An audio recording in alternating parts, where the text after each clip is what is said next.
Alright, what's up everybody? Doing another build guide for our warrior here in Tarisland. Elite Spider Witch came out this week.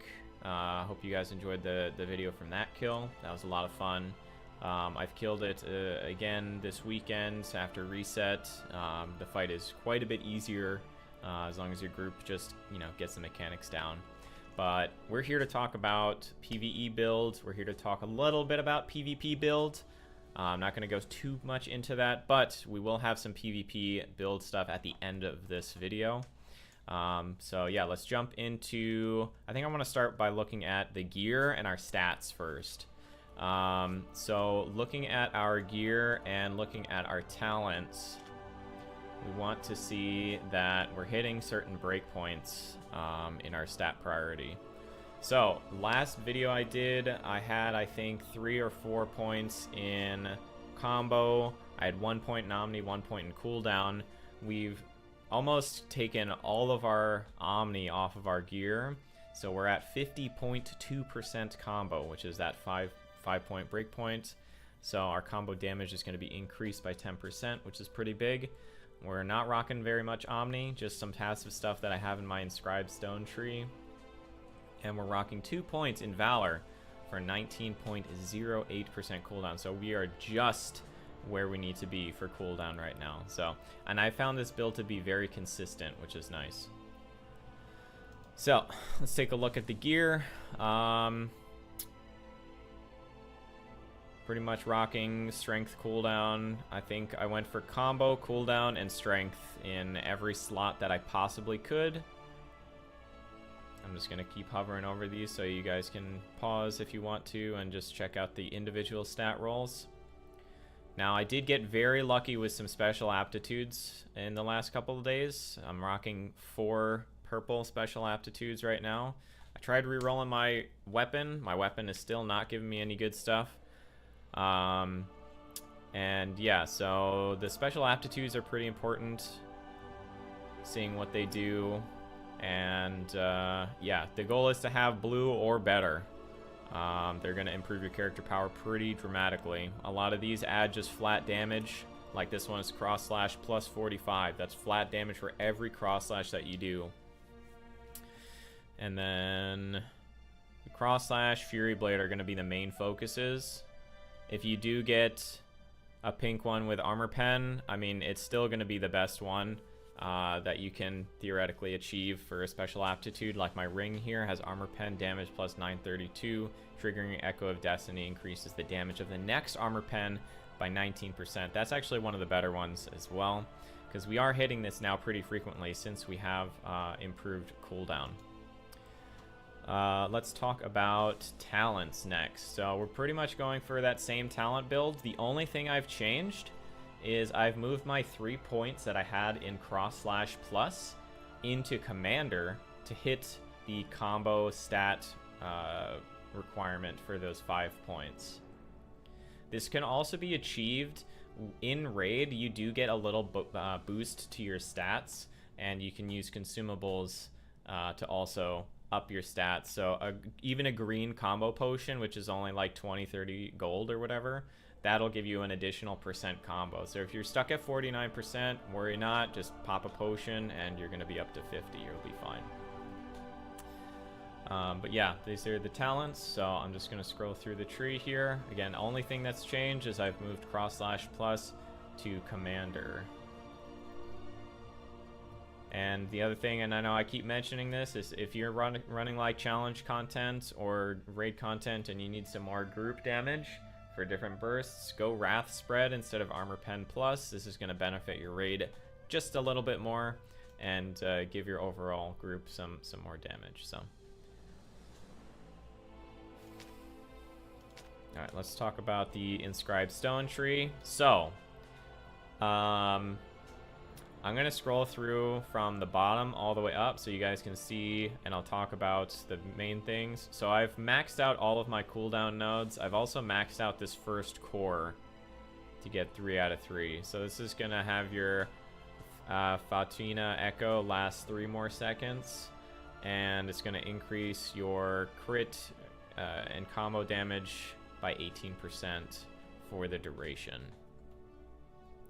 This is up pretty consistently, and actually on our gear, if we look here, cross slash, so like we'll look at my necklace, the special aptitude cross slash damage plus 45. Cross slash has a 7.5% chance stackable to increase echo recharge by 1.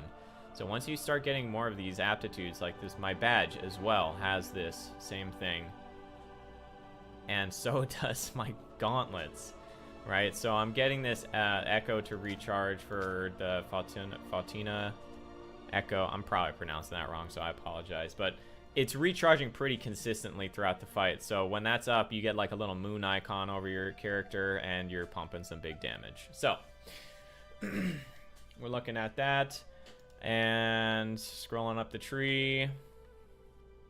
Pretty much, again, ignoring the right side of the tree, we're just hugging left to get all the cooldown we possibly can. Again, I've maxed out all the cooldown nodes, and then the rest of my points, I sort of just, we're sort of feels crafting it a little bit. Now, the most important part, I think, about this Inscribed tree, and currently I'm level 56, is going to be your emblems. I had an incredible roll here on this out of control. We have lower left, upper right, and upper left right here, which is massive. You're really going to have a hard time hitting your cooldown and your combo breakpoints unless you get some good rolls on your emblems. So the other thing to note about the emblems is when you are upgrading them and building them, these 4 additional effects are totally random. There's a number of different selections or different stats they can roll with, or additional effects they can roll with, and you just sort of got to keep rolling the dice.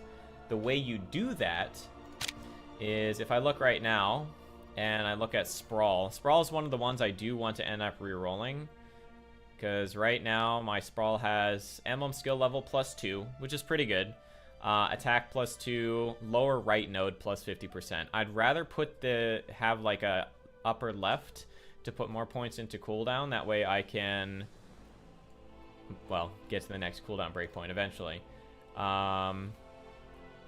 Or switch this out. So the way you do that is you go to upgrade, and if you upgrade a level 1 with like a level 10, you'll immediately get to level 9, right? You'll immediately get to level 9, so you just need to get another 10,000 experience into that one stone to get it to level 10, unlock your 4 additional effects, and see if you got something that's worth using. So I'll talk about what emblems I've got on. So out of control with upper left, upper right, lower left +50%. Intertwined Fates right now is the least offensive emblem I can use that has an upper left node +50% for my combo. Otherwise, I would not be using this. I would much rather be using Warlike Surge or Burst. I'd much rather be using Warlike Surge or Burst instead of Intertwined Fates. But this is what I'm stuck with right now until I can re-roll some more emblems. We're rocking Strive, Sprawl, and High Energy Potion. I'm also going to link in the description a Google Docs article made by Godwalker, who is incredibly active in the Tarisland Warrior chat channel in the Tarisland official Discord. And I think they're #1 Warrior NA for most things. They're a very good player. I'd highly recommend reading up on that guide if you guys have any more questions. They go into mega detail in everything, so I'm barely doing justice to it by just going over it right now myself here, but I know some people like videos, some people like text. Now you can get the best of both worlds. Please, go down, check that out. Okay, so we've talked about gear, talents, Inscribed stone, and now let's do a little DPS test here. The opening rotation is going to change a little bit, mostly because and our overall rotation is going to change a little bit from before because of the effect of Valor, which is our second break point in the cooldown node here. So if we read this, Fury Blade has a chance equal to the cooldown percentage to reset the cooldown for Final Strike or Furious Stab. So that's our number 2 ability.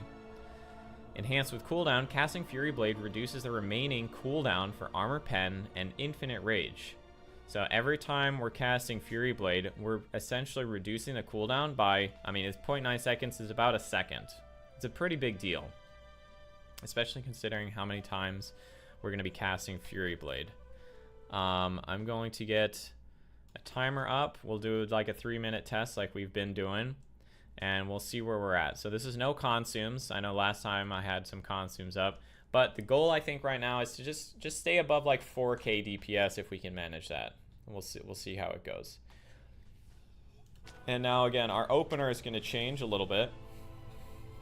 Our opener, we're going to rock. We can charge in. We're going to do Infinite Rage before Armor Pen.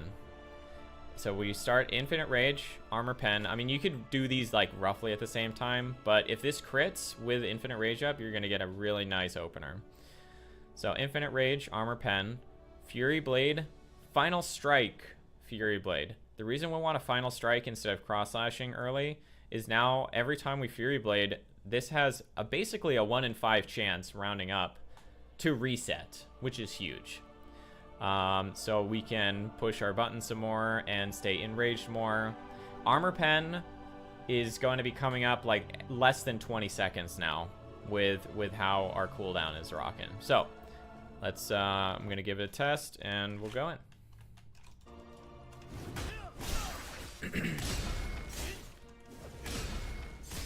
So we can double cross there. Final Strike's back up. We got another reset. Excuse me.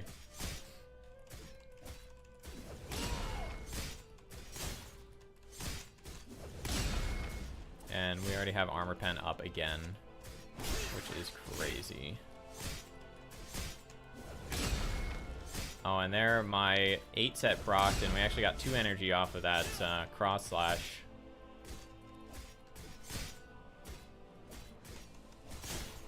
So we're just focused right now on staying on top of our rage. Armor Pen is up again already. So as soon as we lose that rage, we can Armor Pen, or you can wait until you have more skills available on cooldown to benefit from the additional damage there. And now we almost have no time to use Blade Cyclone as a filler, but there still can be some opportunities to do that. Okay, we're Infinite Raging again. Armor Pen. We should be getting really close to our Inscribed Stone skill coming up. Maybe right now. So if we delay Infinite Rage a little bit, we'll be able to stack Infinite Rage and our Inscribed Stone skill.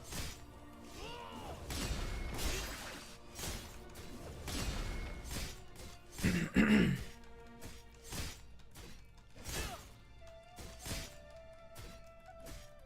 just staying perma enraged. It's the name of the game right now.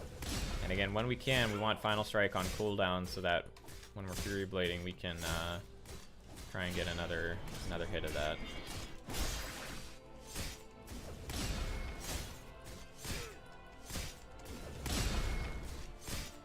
Alright, so we're 2 minutes in. Yeah, we're still hovering like at 4K, which is pretty good.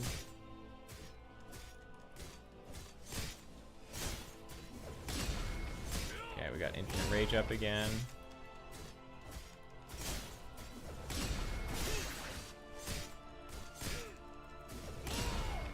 There we go, we had a reset on our Final Strike. I wish the game made it a little more obvious when stuff like that is resetting off of a proc. Like, after the skill loads, you can see, like, oh, I have bonus damage on Cross Slash now, or oh, I have bonus damage on Final Strike now. But it's not terribly obvious once you get skills to reset that way.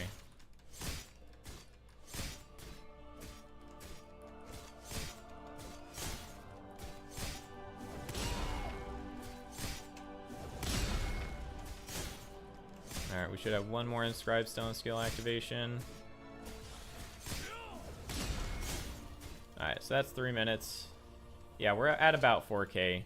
If I kept DPSing through that Inscribed Stone skill, we'd be back up to maybe like 4100 there.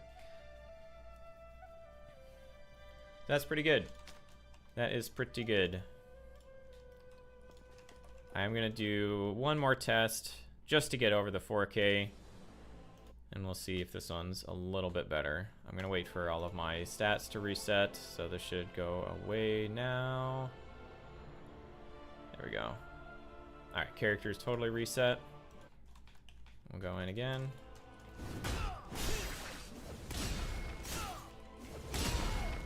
There we go, we just had Final Strike reset. So yeah, just keeping an eye out on when those are resetting is huge.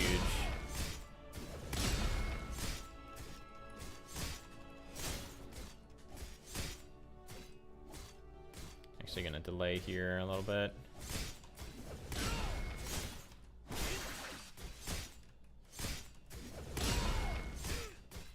Yeah, I think if I make better use of the actual damage bonus from Armor Pen and that 4-second window, save a Fury Blade or something for it and delay, then we should be doing that.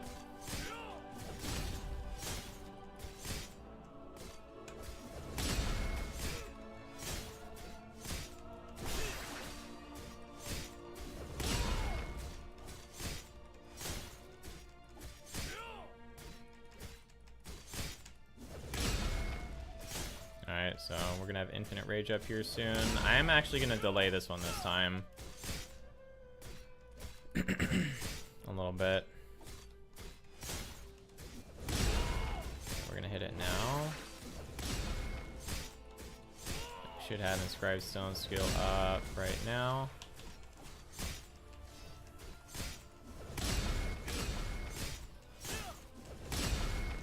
Yeah, nice. It's a much better burst.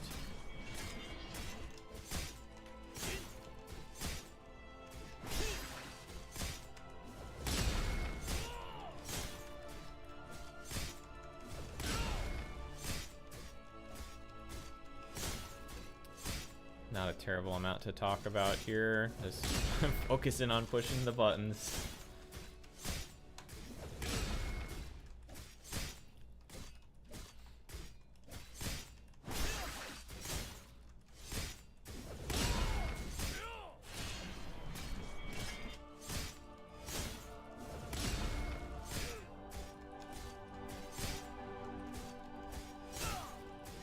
Are gonna get our Infinite Rage back up here soon.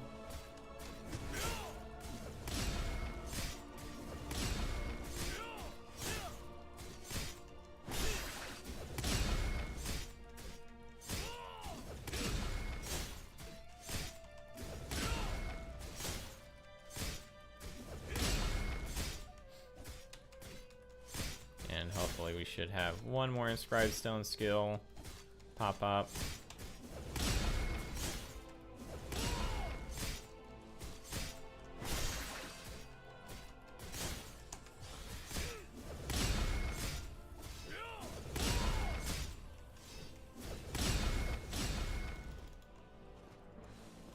Yeah, we finished above 4K.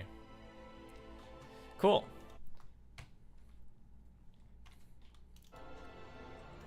So our damage breakdown. Cross Slash is coming up here big time. Fury Blade used to be 40% to 45% of my damage, but now Cross Slash is creeping up. I think it's mostly due to the special aptitudes I've gotten on my gear. Cross Slash plus... Cross Slash plus, Cross Slash plus, Cross Slash plus, Cross Slash plus, damage increase during Echo of Destiny, Cross Slash plus, Fury Blade, Cross Slash plus. So yeah, Cross Slash is definitely coming up. I mean, we do cast it very frequently. It's pretty good. And we can see our runes are doing 1 to 2% of our damage, which is cool. But again, the biggest thing for the runes, the emblems, is to try and get that plus 50% stat roll. So, all right, let's talk a little bit about PvP. Sorry, this is going to be a bit of a longer video, and I don't even know if I have. Yeah, I have to. I'll just put points into here for now. That's fine. So PvP. Stat-wise for PvP, I think it's probably better to go Omni.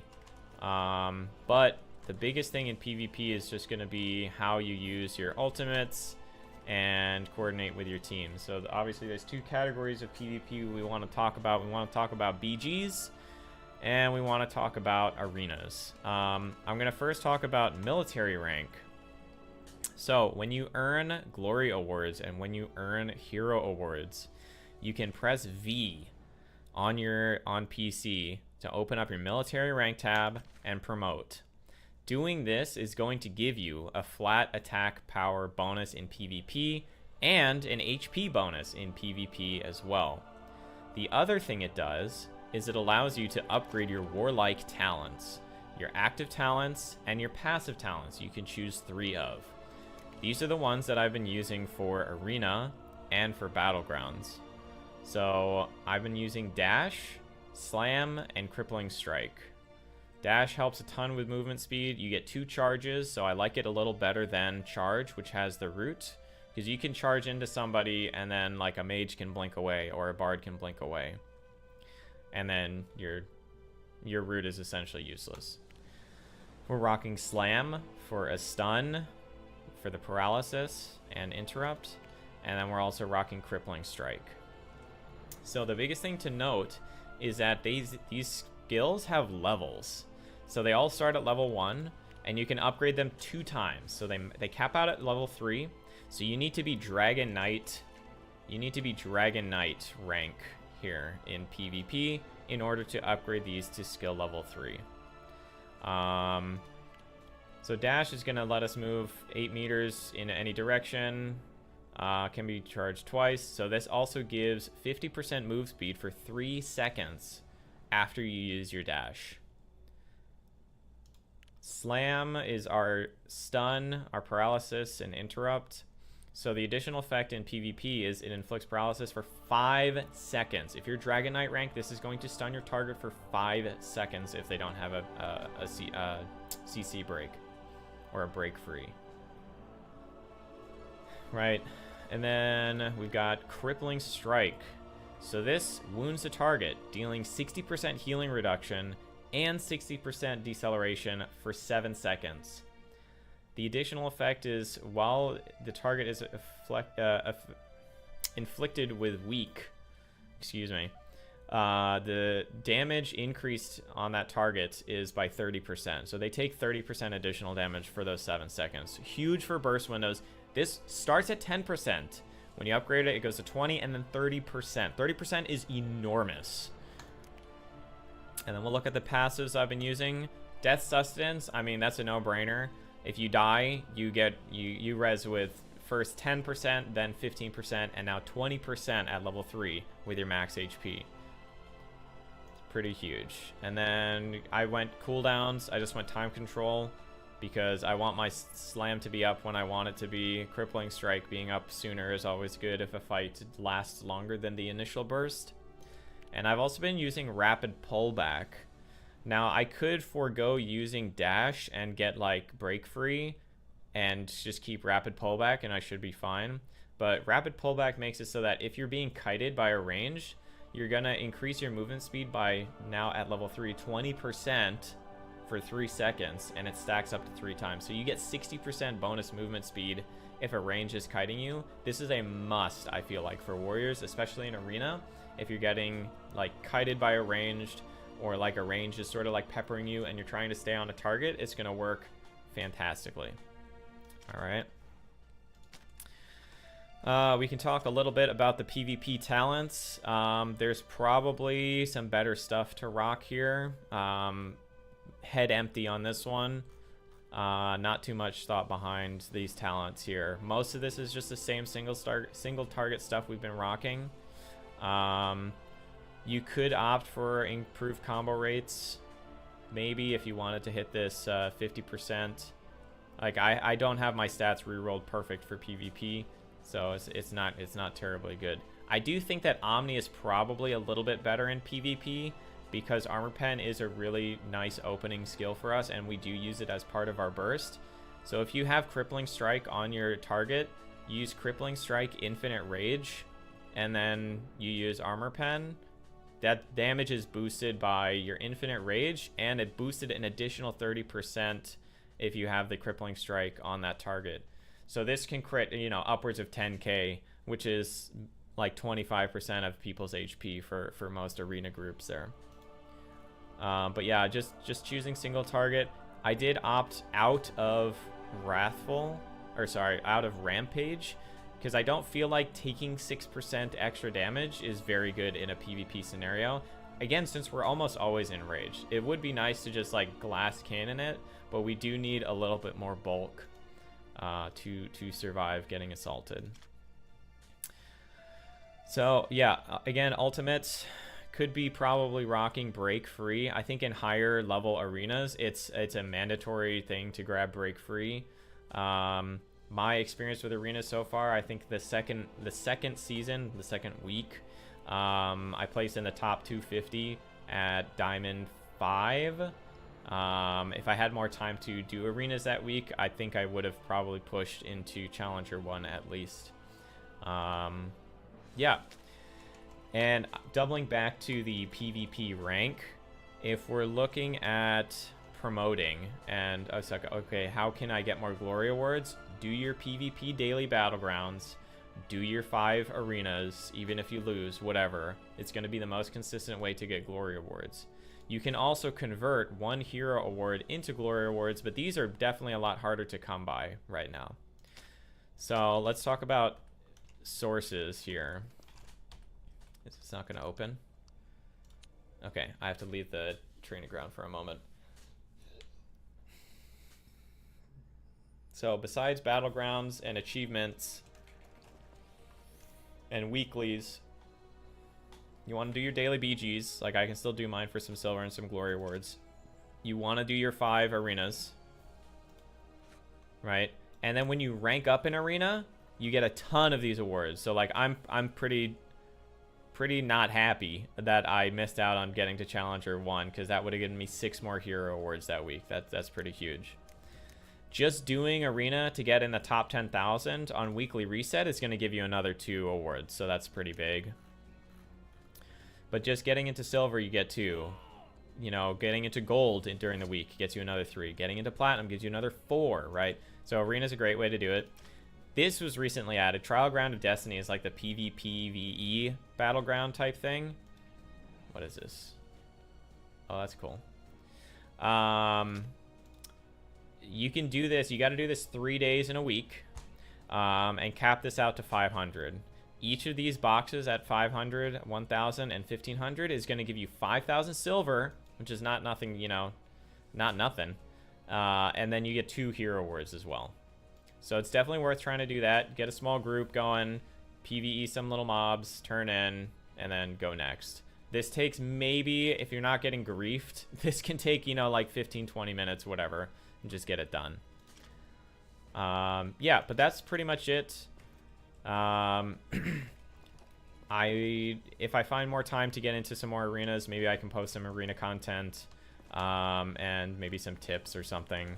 But this is more of a PvE Andy focused channel, so hope you guys enjoyed. If you have any questions, please comment down below, or if you want to see any other classes. I have been messing around with some alts and things, so just trying to learn more about the game. And yeah, hope this helps. I'll catch you guys in the next video. Peace.